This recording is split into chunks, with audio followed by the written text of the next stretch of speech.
Halo YouTube, kembali lagi bersama saya Madao. Ini dia, Pojok Pengangguran.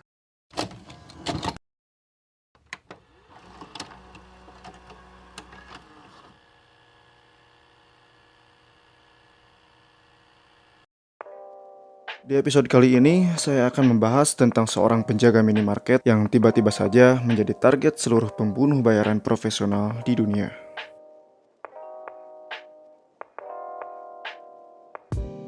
Usut punya usut, si penjaga minimarket ini adalah seorang mantan pembunuh bayaran profesional yang sudah pensiun.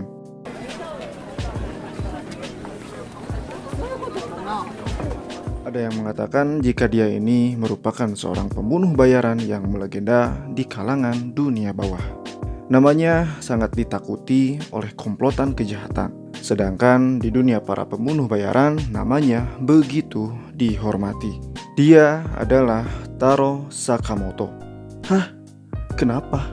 Kenapa seorang mantan pembunuh bayaran, sang legenda yang paling dihormati dan ditakuti menjadi target seluruh pembunuh bayaran di dunia?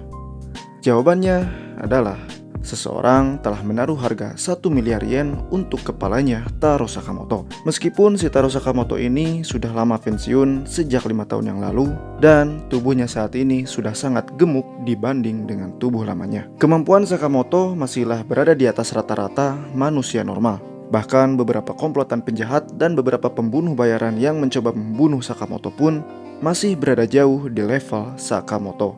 Oleh karena itu, meskipun dirinya sudah pensiun, keberadaannya tetap menjadi sebuah ancaman bagi para komplotan kejahatan. Sebelum kepala Sakamoto ditaruh harga 1 miliar yen, Sakamoto sudah menjadi target pembunuhan oleh organisasi pembunuh bayaran. Pasalnya, Sakamoto sudah melanggar peraturan organisasi dengan meninggalkan organisasi begitu saja. Akan tetapi, setiap pembunuh bayaran yang mereka kirim dengan mudah dikalahkan oleh Sakamoto. Saat ini, Sakamoto telah benar-benar bertaubat dari pekerjaan tersebut. Seorang wanita yang kini memiliki nama Aoi Sakamoto berhasil menaklukkan sang legenda. Dia membuat sebuah peraturan yang mau tak mau harus Sakamoto turuti. Jika tidak, dia akan menceraikan Sakamoto.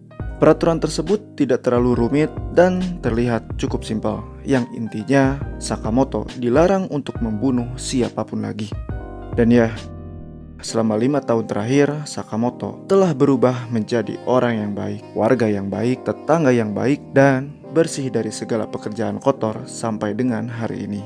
Jauh berbeda 180 derajat dibanding dirinya 5 tahun yang lalu. Sampai-sampai mantan rekan kerjanya pun terheran dengan perubahan dari sang legenda. Akan tetapi, perubahannya itu membawa dampak positif bagi beberapa orang yang diantaranya adalah pembunuh bayaran yang pernah ingin membunuh Sakamoto. Setelah mereka gagal menjalankan misinya, mereka kagum dengan cara hidup dari sang legenda. Dan pada akhirnya berhenti dari pekerjaan kotor tersebut.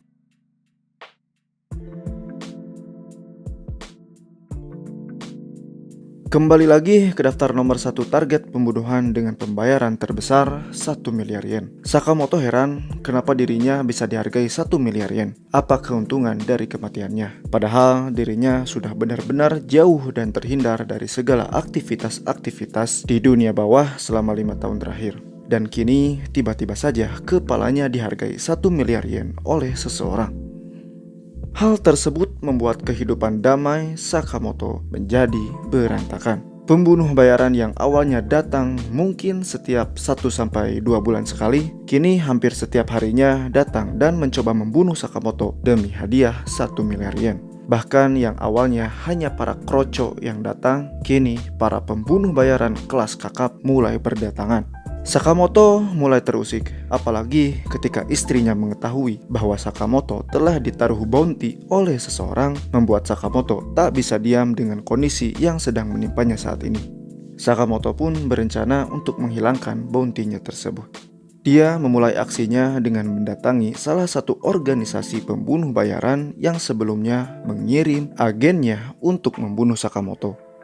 Sakamoto berupaya untuk menginterogasi pemimpin dari organisasi tersebut untuk menanyakan siapa orang yang menaruh bounty kepadanya. Akan tetapi, ketika Sakamoto pergi ke lokasi dari organisasi tersebut, orang-orang di dalamnya sudah meninggal.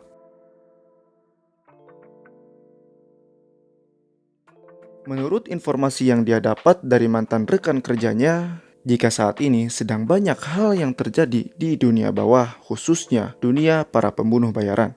Banyak sekali kasus pembunuh bayaran yang dibunuh oleh pembunuh bayaran. Dan salah satu contohnya adalah yang terjadi pada organisasi yang saat ini Sakamoto sedang investigasi.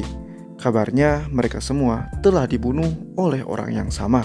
Mereka tahu hal tersebut dilakukan oleh orang yang sama dari sebuah tanda yang ditinggalkan oleh si pembunuh tersebut. Sang pelaku meninggalkan tanda X besar di sebuah tembok yang tak jauh dari lokasi mayat berada, yang membuat orang-orang menyimpulkan bahwa ada sesosok dalang yang mereka beri julukan sebagai Mr. X.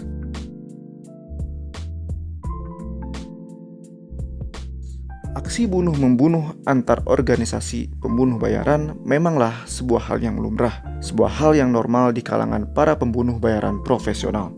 Namun kejadian kali ini benar-benar terasa sangat aneh dan terorganisir.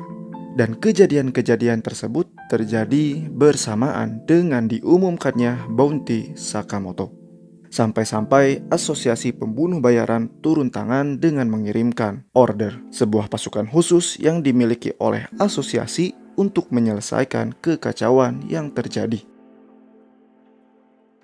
Order adalah sebuah pasukan khusus yang anggotanya hanya sedikit. Meskipun sedikit, anggota yang dimiliki oleh order diisi oleh pembunuh bayaran profesional kelas kakap. Dan salah satunya adalah Sakamoto. Ya, Sakamoto adalah mantan anggota order.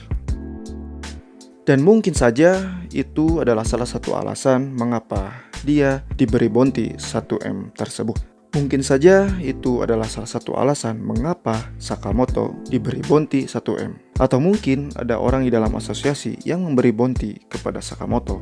Entahlah. Lalu, siapa Mr. X? Apakah dia yang memberikan bounty tersebut? Jawabannya